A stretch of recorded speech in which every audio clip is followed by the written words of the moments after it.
warahmatullahi wabarakatuh.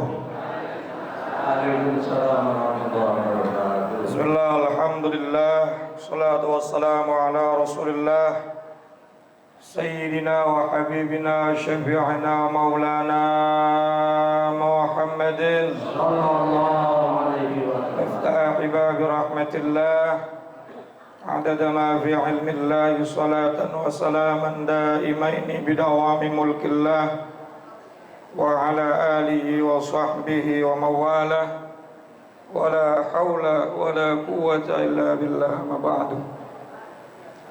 Hadratil mukarram yang mulia, para alimil ulama, para asatidz, para tokoh dan pemuka masyarakat, wabil khusus guru-guru kita Kiai Haji Dr. Andes Muhammad Ja'far, Kiai Haji Farah Furqan Muqarrab bin Yusuf, Kiai Haji Ahmad Habibi Abdul Rashid Ramli. Kita doakan semuanya mudah-mudahan sehat afiat, panjang umurnya dan berkah ilmunya buat kita semua.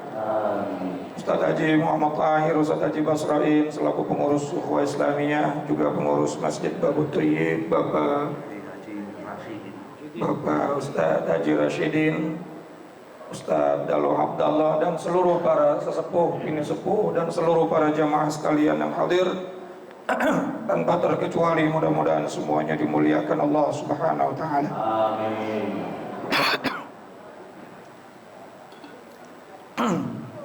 Tanpa berpanjang kalam, mari sama kita lanjutkan kembali pembahasan kita. Namun sebelumnya kita baca suratul Fatihah. Mudah-mudahan Allah memberikan kita ilmu yang manfaat, ilmu yang maslahat fid dini wad dunya wal akhirah. Al-Fatihah bil qabul wa ila hadratir Rasul ala diniyah wa ala kulli niyatin salihah wa ala man nawa salafus salih wa ila hadratin Nabiul Mustafa Sayyidina wa habibina wa syafi'ina maulana Muhammadin Sallallahu alaihi wasallam. Wa ala alihi wa azwajihi wa zurriyatihi wa ahli baitil kiram, wa khususan ila ruhi muallifil kitab As-Sayyid Syekh Zainuddin bin Abdul Aziz Al-Malibari Al-Fannani, wa Sayyid Syekh Nawawi bin Umar Al-Jawi Al-Bantani, wa usulihim wa furu'ihim wa dhul huquqi alaihim ajma'in.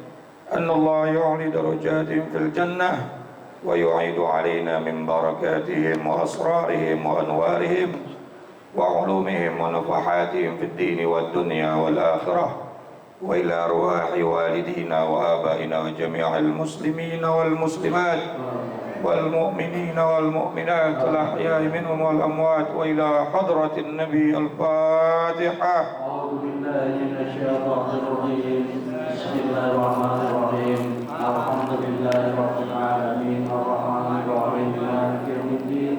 Iyyaka na'budu wa iyyaka nasta'in ihdinas siratal mustaqim siratal ladzina an'amta 'alaihim ghairil maghdubi 'alaihim waladdallin. Amin. Bismillahirrahmanirrahim. Qala al-musannif rahimallahu ta'ala wa nafa'na bi'ulumihi wa amadna bi asrari fid dharain. Amin. 93 ya Pak. Wa qala Rasulullah sallallahu alaihi wasallam, laisar rahim, tidaklah orang yang penyayang itu, kata Nabi, alladzi yarhamu nafsahu wa ahlahu khassah, adalah orang yang hanya sayang pada dirinya dan keluarganya saja. Walakinur rahim, akan tetapi orang yang penyayang itu adalah alladzi yarhamul muslimin, orang yang sayang kepada semua orang muslim. Ya, memang khusus kita sayang sama anak istri kita, tapi umumnya kita sayang kepada seluruh umat siapapun dia. Karena Rasulullah SAW pernah bersabda, barang siapa yang tidak memiliki kasih sayang, maka dia tidak akan pernah mendapatkan rahmat dan sayangnya Allah Subhanahu wa ta'ala. Ar-rahimuna yarhamuhumur rahman. Ar-rahimuna yarhamuhumur rahman. Orang-orang yang memiliki sifat berkasih sayang, maka Allah Subhanahu wa ta'ala akan memberikan kasih sayangnya kepada mereka. Irhamu man fil ardi yarhamukum man fis sama. Sayangilah siapapun yang ada di bumi ini, maka makhluk-makhluk yang ada di langit akan memberikan kasih sayang kepada kamu. Terutama Allah akan menyayangi dan merahmati orang yang memiliki kasih sayang. Makanya dalam konsep agama kita ini, ukhuwah itu bukan cuma satu, Bang. Memang yang paling utama ukhuwah Islamiyah, persaudaraan sesama orang muslim, apapun madhabnya, apapun pahamnya, selama akidahnya adalah la ilaha illallah Muhammadur Rasulullah, dia saudara kita. Jangan sampai ada sifat hasud, wala taj'al fi qulubina ghillan lil ladzina amanu. Itu Allah sendiri yang mengatakan itu, jangan sampai kita memiliki sifat ghillan, geremeng, gerutu, hasud, iri, dengki kepada orang-orang yang beriman. Yang kedua, yang lebih luas lagi daripada ukhuwah Islamiyah, yaitu ukhuwah wataniyah, persaudaraan sesama anak bangsa, persaudaraan sesama anak negeri. Mau apapun agamanya, apapun sukunya, kalau dia memang dalam KTP-nya tulisannya WNI, saudara kita dia apa? Namanya apa? Ukhuwah wataniyah. Nah, mumpung lagi 17 Agustus ini. Ya.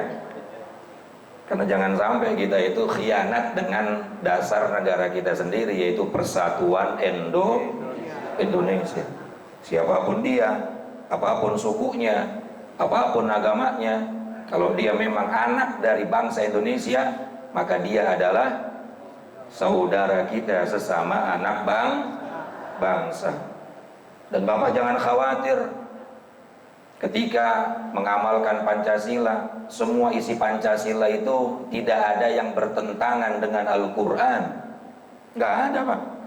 Yang pertama, ketuhanan yang Maha Esa, bertentangan nggak dengan Al-Quran? Qul huwallahu ahad.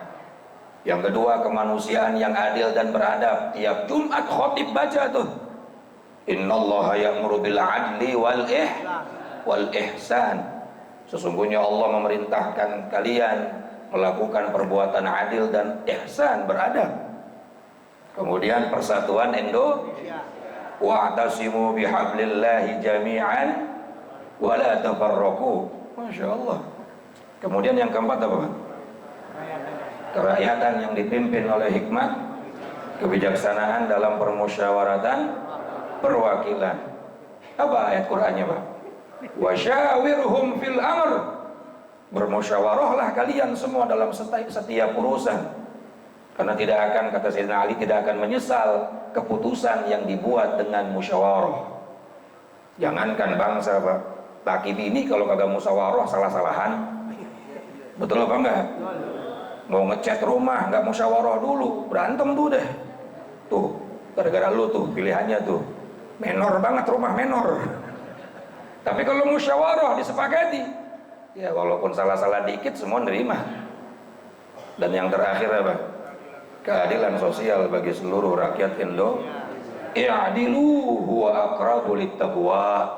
Berlaku adillah, karena sesungguhnya adil itu sangat dekat dengan ketakwaan. Nggak ada yang bertentangan.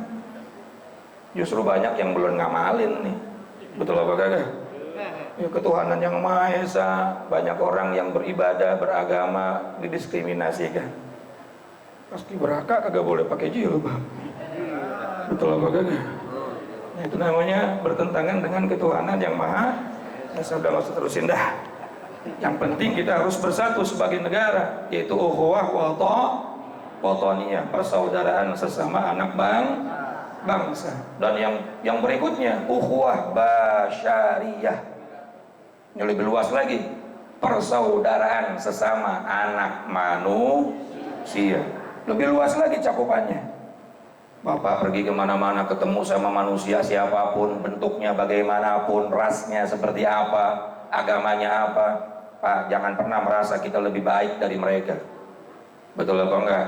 Karena iblis diusir dari surga karena ngerasa lebih baik dari Adam. Ana khairum minhu, aku lebih baik dari dia. Betul atau tidak kira-kira? Kullukum min Adam, kalian semua dari Adam. Wa Adam min turab, dan Nabi Adam dari tanah, dan kita bakal kembali kepada tanah. Jadi kalau kita kemana-mana, dia manusia, saya manusia, maka salinglah menghargai sesama anak manusia. Betul apa enggak kira-kira? Masya Allah. Jadi ada berapa persaudaraan Pak? Yang pertama ukhuwah Islam, yang kedua ukhuwah wata, yang ketiga ukhuwah basya. Ya, kalau ini terapin tiap hari kita damai hidup Pak.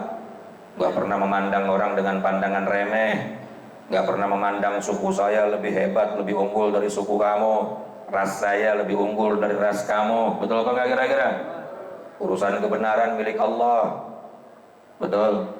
Kita cuma disuruh untuk watawasau bil haqqi watawasau bis sabr, saling menasehati dalam kebenaran dan kesabaran. Urusan orang itu dapat hidayah atau tidak milik Allah. Yang nggak boleh kita saling membenci, saling merasa diri kita lebih baik dari orang lain. Ini kadang-kadang jangankan sesama manusia, jangankan sesama anak bangsa, sesama muslim aja masalah lebih baik. Golongan aneh nih, torikohnya begini, ini torikohnya begono, ya. Majelis aneh begini nih, guru aneh, LCMA, banyak banget dah. Ente gurunya cuma TPA, udah ngerasa paling baik, paling bener. Betul apa kagak? Sanat aneh sampai ke Nabi, ente sanatnya aja nggak jelas. Masya Allah, itu nggak harus dibangga-banggakan, tapi memang menjadi syarat, tapi tidak harus menjadi sebuah hal yang membuat kita merasa lebih baik dari orang lain. Hadirin ma'asyiral jamaah yang dirahmati dan dimuliakan Allah. Maka ya 17 Agustus, bagaimana kita mau bisa maju, mau bisa berhasil sebagai anak bangsa kalau kita masih bercerai-berai, betul apa enggak? Kalau kita masih terpisah-pisah, terkotak-kotak, terkubu-kubu, betul enggak Pak? Persatuan Indonesianya kagak ada. Sementara ada kalimat al-ittihad asasun najah.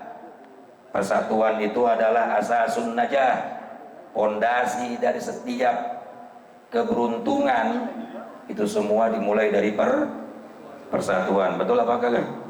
Keberhasilan itu dimulai dari persatuan. Jangankan negeri yang begitu gedenya, bangsa yang begitu banyaknya, suami istri nggak bersatu nggak jadi anak Pak. Berantem mulu untuk keluarga. Apalagi RT, apalagi RW, apalagi kelurahan, kecamatan, kota, apalagi satu negeri. Maka ayo bersatu deh. Apalagi sekarang lagi ribet nih, masalah nasab lah, inilah, itulah. Enggak, udah, kita sama-sama orang Islam, saling menghargai, saling menghormati. Betul apa kira-kira? Jangan mau dipecah, pecah belah. Wa'tasimu bihablillahi jami'an wala tafarraqu. Siapa orang yang enggak punya sifat kasih sayang, maka dia enggak akan disayang sama Allah Subhanahu wa taala. Wa qala Rasulullah sallallahu alaihi wasallam. Ini suara saya jelas apa kagak, Bang? Soalnya udah sember bener ini. Sampai bawa pengeras dewek biar tambah kencang maksudnya. Suaranya enggak usah ngeden tapi kan.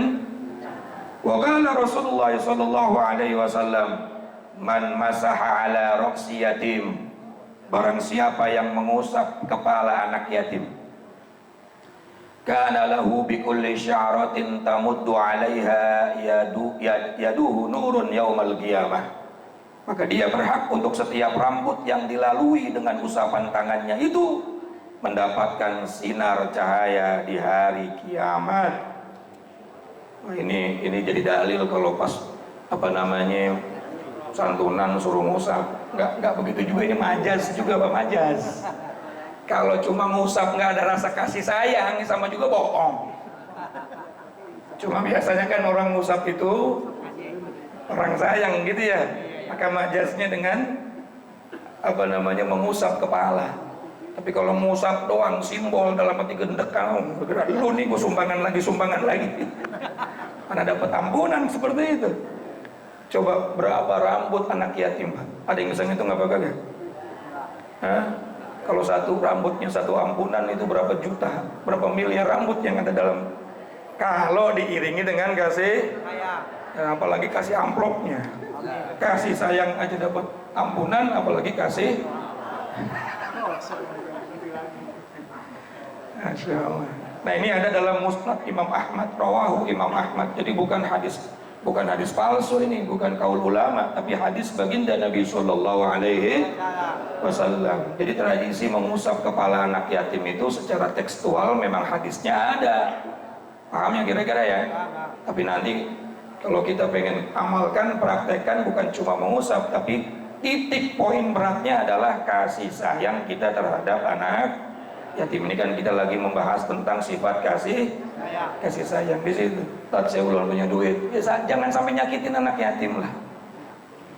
Begitu pula kepada sesama manusia, apalagi terhadap sesama muslim. Rasulullah Shallallahu Alaihi Wasallam bersabda, al muslim man salimal muslim min lisanih wa yadih. Dalam Sahih Bukhari, ini nggak main-main hadisnya. Hadisnya sahih, riwayat Imam Bukhari. Al muslim, yang disebut orang muslim itu adalah man salimal muslim min lisanih wa yadih, adalah orang muslim yang bisa menyelamatkan muslim lainnya dari mulutnya dan dari perbuatannya. Mulutnya nggak nyakitin muslim, perbuatannya nggak nyakitin muslim. Jadi kita baru dianggap orang muslim yang benar-benar muslim di hadapan Nabi, di hadapan Allah. Kata Nabi adalah kalau mulut kita nggak nyakitin sesama muslim, perbuatan kita nggak ngerugiin sesama muslim. Jadi kalau mau ngomong, pikir-pikir omongan saya nyakitin apa kagak. Kalau mau berbuat, pikir-pikir ini perbuatan saya merugikan atau tidak. Kalau merugikan, tahan dulu deh sampai benar-benar kita timbang. Dulu saya pernah dapat nasihat dari guru saya, mau jadi orang baik itu gampang, Pak. Gampang sekali jadi orang baik. Gampang, paling gampang jadi orang baik. Bapak diem udah jadi orang baik. Diem aja, mulutnya nggak ngomongin orang, betul apa enggak? Nggak nyakitin orang, badannya nggak ngerugiin orang, nggak ngezolimin orang, udah baik tuh. Tidur orang baik tuh, tidur tuh. Mulutnya kagak usil. Jadi ibadah, kata salah satu guru saya, ibadah yang paling hebat akhir zaman ini tidur, Pak. Tidur manfaatnya luar biasa tuh, minimal dia kagak ngerugiin. Kalau udah ngopi udah mulai dah, tetangga yang ono gimana sih tuh? Agustusan kagak keluar rumah, udah mulai usil mulut tuh. Iya kemarin juga iuran cuma ngasih cuma 10.000 ngasihnya. Hadirin masyaallah jamaah. Jadi orang baik itu gampang, diem mulutnya, diem badannya, nggak ngerugiin orang. Udah jadi orang yang susah itu jadi orang bermanfaat. Susah karena butuh modal. Apa modalnya? Kalau ngomongnya baik, harus ada ilmunya, atau minimal menyelamatkan, betul nggak? Atau minimal mengurangi beban orang yang lagi ngomong, itu baru manfaat. Butuh modal duit, butuh modal tenaga. Jadi kalau misalnya ada orang jadi orang baik akhir zaman susah apanya? Orang cicing, cicing udah jadi orang baik, cicing. Diem aja, nggak nyakitin orang, nggak ngomongin orang, nggak ngerugiin orang, sudah dianggap baik. Yang susah itu apa? Bermanfaat. Kalau mau ngomong usahakan manfaat sama orang lain, kan gitu ya. Man kana yu'minu billahi wal yawmil akhir falyaqul khairan au liyasmut. Siapa orang yang mengaku beriman kepada Allah dan hari akhir, maka ucapkanlah ucapan-ucapan yang baik-baik. Kalau nggak bisa berucap yang baik-baik, maka lebih baik. Nah, berarti diam itu baik apa enggak? Lebih baik, maka diam itu lebih baik. Masya Allah. Maka diem aja udah jadi orang baik. Jadi orang muslim itu apa tadi? Kriteria muslim menurut Rasulullah apa? Man salimal muslim min lisanih wa yadih, adalah orang yang bisa menyelamatkan sesama muslim dari mulutnya dan dari perbuatannya. Hikayatun. Nah, kemarin ada hikayat, sekarang ada hikayat juga. Ya, kemarin hikayatnya apa? Sayyidina Ali mau ke masjid. Yazid. Sekarang ada hikayat juga nih dari Sayyidina Ali. Kalau kemarin pelakunya Sayyidina, kalau ini yang menceritakan Sayyidina Ali. Qala Aliun, berkata Sayyidina Ali karramallahu wajhah radhiyallahu anhu warḍah, jaa rajulun ila Nabi sallallahu alaihi wasallam, datang seorang laki-laki kepada baginda Nabi sallallahu alaihi wasallam. Faqala, lalu laki-laki tersebut berkata, ya Rasulullah, wahai Rasulullah, asaitu, aku telah melakukan maksiat, fatahhirni, maka sucikanlah aku. Atau maksudnya, tolonglah supaya aku dimintakan ampun kepada Allah agar aku kembali menjadi suci. Ya, jadi wasilah kepada Rasulullah ini orang. Ya, kalau Rasulullah yang minta ampun, kira-kira selesai nggak urusan? Ya Allah, ampunin dosa orang ini, kelar urusannya dah. Betul? Betul apa kagak? Qala, lalu beliau bertanya sama orang tadi, wa ma asituk, apa maksiatmu itu? Qala, lalu laki-laki tadi menjawab, astahyi min aqula, aku malu untuk mengatakannya ya Rasulullah. Mungkin karena maksiatnya sudah banyak. Faqala Rasulullah sallallahu alaihi wasallam, lalu Rasulullah sallallahu alaihi wasallam menjawab lagi, atastahyi minni an tukhbirani an dzambika, engkau malu kepadaku untuk memberitahukan tentang dosa kamu. Walima lam tastahyi minallahi ta'ala, tapi kenapa engkau enggak malu kepada Allah subhanahu wa ta'ala, wa huwa yaraka, sementara Allah selalu melihat kamu. Nabi marah nih, ditanyain dosanya apa, dia bilang, ente malu sama aneh, tapi ente enggak malu sama Allah, padahal Allah maha melihat. Sampai saking marahnya Rasulullah, kum, berdiri kamu, fakhruj, keluar, min indi, dari sisiku, hatta la tanzilan naru alaina, jangan sampai gara-gara ada ente di sini Allah nurunin azab, nurunin neraka buat kami. Saking Rasulullah awas Pak, kemarahan Nabi ini bukan karena hawa nafsu, semuanya tarbiyah. Apa? Tarbiyah. Apa tarbiyah itu? Pelajaran, pendidikan. Beda sama kita. Kalau kita marah, ngamuk, kesel, pasti hawa nafsu. Betul. Kalau Rasulullah enggak, semuanya berdasarkan wahyu. Itu bedanya Nabi, Rasul sama manusia biasa. Qul innama ana basyarun mithlukum yuha ilayya, sesungguhnya aku ini sama seperti kalian, manusia biasa, cuma bedanya aku ini yuha. Apa yuha? Allah memberikan aku sehingga setiap gerak-gerik diriku, langkahku, perbuatanku, kaulan wa fi'lan, ucapan dan perbuatan, semuanya berdasarkan wahyu. Jadi kalau baca hadis Nabi kok seolah-olah marah, seolah-olah emosi, jangan disamain dengan manusia biasa. A'radul basyariyah, ini tauhid nih. A'radul basyariyah, sifat kemanusiaan Nabi berbeda dengan sifat kemanusiaan manusia biasa. Paham gak kira-kira? Dulu Nabi pernah tuh bermuka masam sampai Allah menurunkan wahyu apa? Abasa wa tawalla an ja'ahul a'ma. Kenapa kamu bermuka masam, wahai Muhammad, saat datang kepada kamu seorang yang buta? An ja'ahul a'ma, yaitu Abdullah bin Umi Maktum yang pengen nanya tentang masalah agama. Sementara saat itu Rasulullah sedang ngobrol sama orang-orang kaya.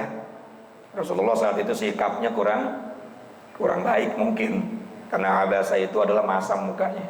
Turun ayat. Nah, artinya ini bukan berarti Rasulullah melakukan itu karena hawa nafsu, untuk pelajaran daripada umatnya. Artinya siapapun yang kalau pengen nanya urusan agama, jangan beda-bedain. Orang kaya nih kasih karpet merah, AC-nya kencengin dikit, ini jamaah ukhuwah ini udah biasa aja deh.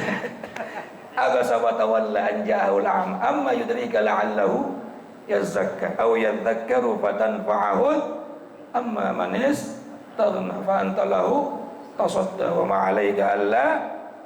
Hafal semua, alhamdulillah. Dulu Nabi pernah tuh sholat zuhur rakaat kedua nggak tahiyat awal, langsung berdiri rakaat ketiga. Apa Nabi lupa? Apa Nabi lupa? Sementara Nabi itu maksum. Nabi pasti tanya, ya Rasulullah, kenapa engkau tidak tahiyat awal? Apakah engkau lupa? Nabi bilang, aku nggak lupa, aku dilupakan sama Allah. Kenapa? Karena kalau nggak ada kejadian itu, Bapak nggak tahu tahiyat awal itu wajib apa sunnah. Ternyata apa? Sampai selesai salam, Nabi tidak mengulang tahiyat awal. Berarti sepakat ulama Syafi'iyah bahwa tahiyat awal hukumnya sunnah. Kalau keterusan, terusin aja salatnya sampai salam.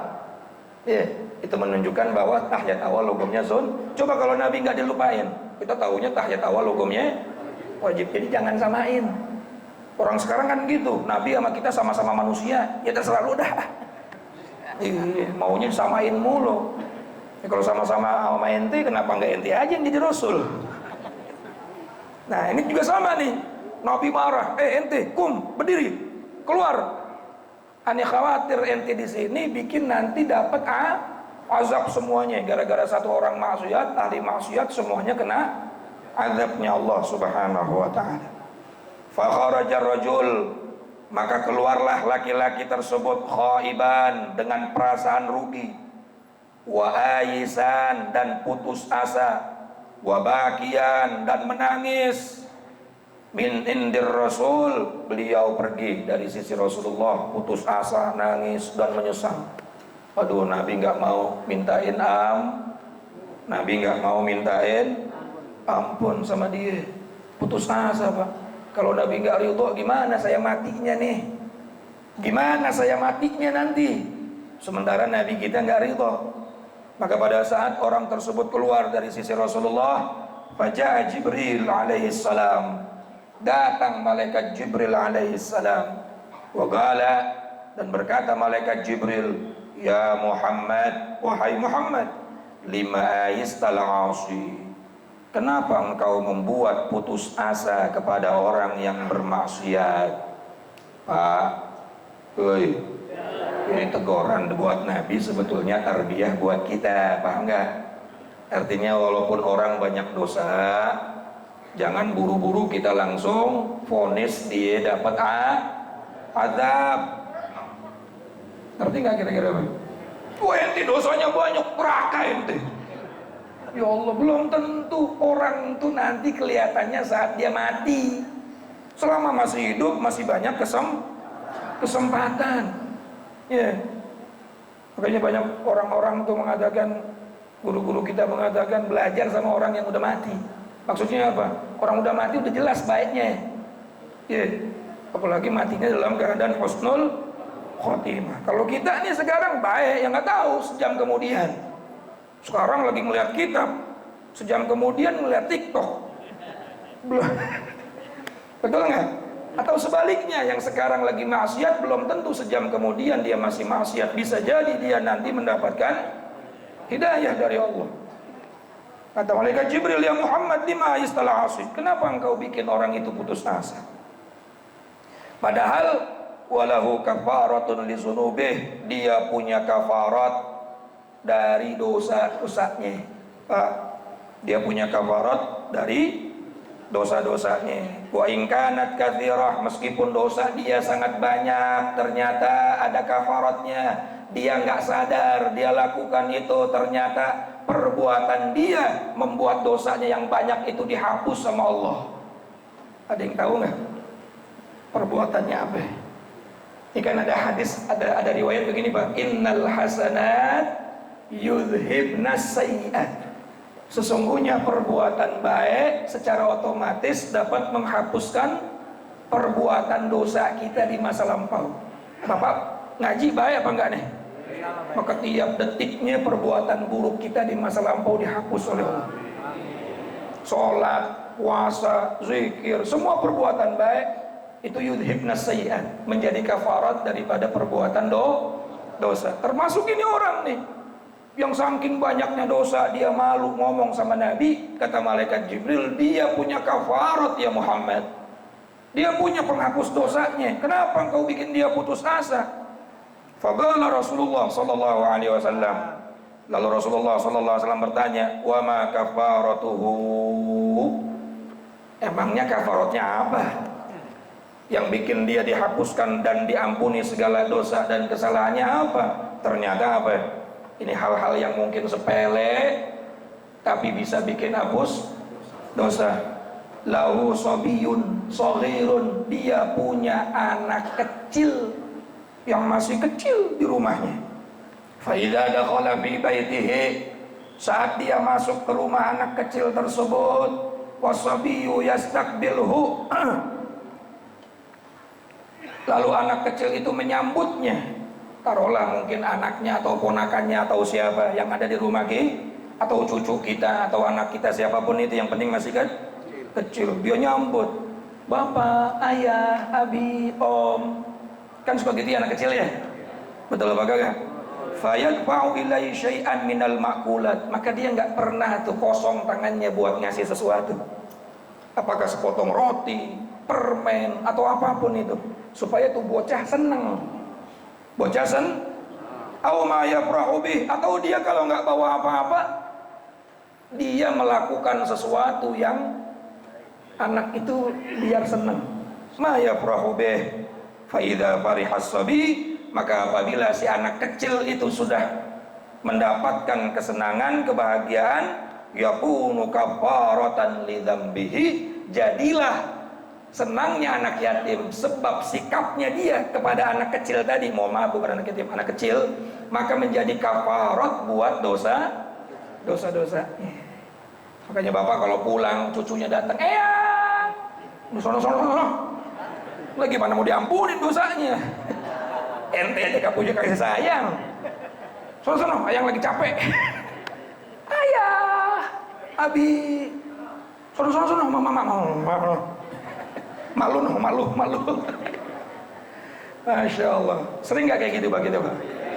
Padahal ketika anak kecil senang gara-gara sikap kita, itu salah satu kafarat daripada dosa-dosa kita yang besar di masa lampau, bisa hapus dari itu. Ya, makanya saya punya guru saya punya guru namanya Habib Neon. Habib Neon, nama aslinya Habib Muhammad bin Idrus. Mohon maaf, Habib Muhammad bin Hussein Al-Idrus di Surabaya disebut Habib Neon karena waktu ceramah dia badannya bercahaya, sementara waktu itu mati lampu di Surabaya. Kalau kemana-mana bawa permen Pak. Ya kalau ada bocah tuh ngasih permen. Ada bocah, dia mau tabligh akbar, dia mau dakwah, dia mau ngaji, dia bawa permen. Karena biasanya kalau di kampung tuh yang ngaji kebanyakan juga bocah. Sama di Jakarta juga, bapaknya kagak ada, bocah kabeh. Alhamdulillah sekarang Jumat berkah ya. Bapaknya belum dapat, habis sama bocah deh. Gak apa-apa Pak. Ya, bisa jadi barokahnya anak kecil tadi yang seneng tuh, yang ngasih Jumat berkah, dosanya semua diampunin. Ini hal-hal sepele kadang-kadang, tapi ternyata bisa menjadi kafarat daripada dosa-dosa kita di masa lampau. Ya. Minggu lalu kita bahas memuliakan orang tua, hari ini kita bahas tentang kasih sayang dan menyayangi anak kecil. Dua-duanya punya fadilah dan karomah yang luar biasa. Intinya ini nggak bakal bisa terjadi kecuali dalam hati kita ada sifat rahmah, ada sifat kasih. Anak muda nggak bakalan menghormatin orang tua kalau nggak ada sifat kasih sayang. Orang tua nggak bakal ngehargain anak muda atau anak kecil kalau hatinya juga nggak punya sifat kasih sayang. Wallahu a'lam bishawab wa ilaihi marji'ul ma'ad. Assalamualaikum warahmatullahi wabarakatuh.